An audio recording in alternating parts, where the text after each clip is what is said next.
আসসালামু আলাইকুম। আপনারা দেখতে পাচ্ছেন একটি মশা মারার ব্যাট। এই মশা মারার ব্যাটের সমস্যা হলো, চলুন আপনারা নিজেরাই দেখেন। এটা চালাও তো দেখি। দেখেন ভিতরে কিন্তু ফায়ার করতেছে। যখন এই মশা মারার ব্যাট সুইচ পুশ করা হয় তখন কিন্তু ভিতরে ফায়ার করে। চলুন এটা আমরা খুলে দেখি কি সমস্যা ভিতরে। চলুন।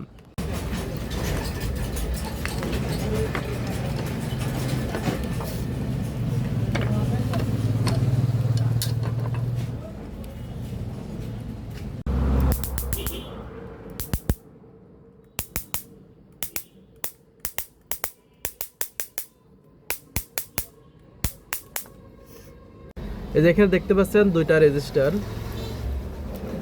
এই যে একটা রেজিস্টার, এই একটা রেজিস্টার। হ্যাঁ, এটাতে এদিকে হলো সিরিজে কানেকশন করা থাকে। এই দুইটা শর্ট ছিল, এটা খুলে দিছি।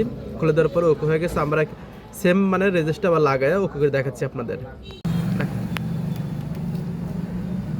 এই যে আমরা ফিটিং করে এখন দেখাচ্ছি। দেখেন এখন কিন্তু আর ফায়ারিং করতেছে না। এখন ওইখানে শুধু টাচ করলে ফায়ারিং করবে, তাছাড়া করবে না।